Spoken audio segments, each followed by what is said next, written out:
Hey everybody, Shane here, Shoebox Legends. Thanks for stopping by again today. Going to be a fun episode today. I'm going to look at two recent pickups that I think are both compelling and intriguing for two different reasons, as we're going to get into. These are cards that I bought with the proceeds of the recent sale of my 1958 Topps All-Star Baseball subset. So I had collected that entire 21 card subset many years ago. Kind of got my enjoyment out of it, realized a lot of the cards weren't in the condition that I wanted, worked out a deal and sold that entire set to one buyer, private buyer off eBay, and have instead been taking that money now and trying to repurpose it into some singles that are a better fit for my modern collection right now. And you see three of the cards that I've picked up so far. That's not everything, but just wanted to give a little bit of a representation in the background of some cards that we've already covered in those gorgeous Mantle, Monroe, and Campanella cards. And as I mentioned, have two to get to today in the stack. So one of these is a hockey card, one is a baseball card. I'm going to do the hockey first, but I would encourage you to check it out. It's only going to take a minute here, and I think anyone can be fascinated by this story, regardless of whether you are a hockey fan or not, or know anything about the game. So here's the card, and I'll kind of tell it while we look at the card. This is the 1969 O-Pee-Chee Terry Sawchuk, Hall of Fame goaltender, depicted here with the New York Rangers. He did play for other teams as well. Incredibly successful goalie. One of the best ever. He was Rookie of the Year winner. I think he won 4 Vezinas for best goalie in the league. Stanley Cup champion 4 times. At the end of his career, he was the leader all time in wins and shutouts. You know, he's since been surpassed, but when he wrapped it up, he was, the best ever in both of those categories. And even to this day is still generally, or you'll widely see him considered like a top 5 goalie ever on, lists of best goaltenders of all time. Certainly top 10, arguably top 5, even now 50 plus years after his career came to an end. And the reason I picked up this card, a couple of reasons. Number one, the condition is insane. So you may have picked up on this, but 1969 card here, and this is graded a PSA Mint 9. So this is by far the highest graded 1960s card that I've ever had in my collection, period, in any sport or non-sport.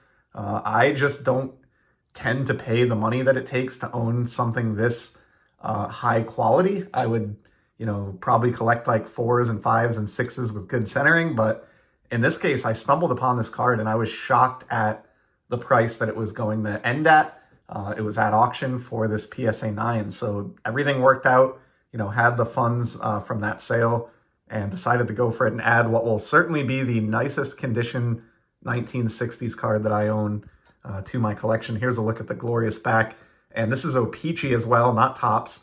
So it has that brighter card stock on the back, which can be really tough. And this is just an absolutely gorgeous card. I love the photo, the old school brown pads and that old net, the Rangers sweater, like just awesome stuff. But the other thing that attracted me to this card, it's a little bit morbid, I guess, but we'll get into it, is he passed away, unfortunately, right after the season where this card was issued.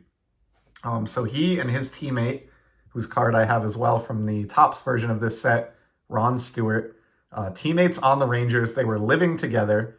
And after the 1969-70 season, and keep in mind, I'm not saying this to disparage either of these guys, but both were known to be players who enjoyed their drink and knew how to have a good time.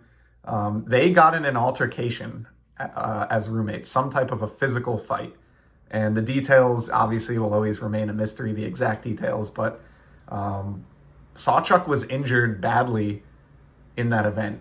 And, he survived for a day or two, went through some operations. I think his liver was messed up and maybe his appendix. He claimed that he fell on the knee of Ron Stewart during the fight, and he took responsibility, said it was, the two of them were just being foolish and it was horseplay. Ron said the same thing, but long story short, Sawchuk would succumb to his injuries from that skirmish, however that occurred. So as such, this became his final playing days card, and that's, a pretty crazy end to a life of someone who's considered an all-time great in their sport and at their position. I'm certainly aware of it, and I'm sure most hockey fans are, but I'm not sure how many people outside the sphere of hockey collectors are aware of that story and how Sawchuk kind of met his unfortunate demise. So I thought it would be interesting to tell that tale here. And just to close the loop on that, in the following year's set, O-Pee-Chee did like an in memoriam tribute card to Sawchuk, just to kind of pay tribute to his life and career after his passing. So very generous and graceful move there by the folks at O-Pee-Chee. He was obviously a sport hero in the country of Canada and to an extent the United States as well. And so just interesting card there to kind of wrap it up. This one I already had in the collection, and the back, gives his career stats, some notable moments, and notes those 103 shutouts, which at the time of his death, again, he was the all-time leader in both wins and shutouts. So interesting, if a little morbid story there, but fascinating card, and just, again, really shocked and amazed at the price that I was able to bring that home at in a PSA Mint 9. So that's the second to newest addition to the collection from this sale. And then I did promise a baseball card as well. And the reason we have the 58 Mantle All-Star up in the background, so although I sold the 21 58 All-Star cards in a set, I did want to buy one or two of them back.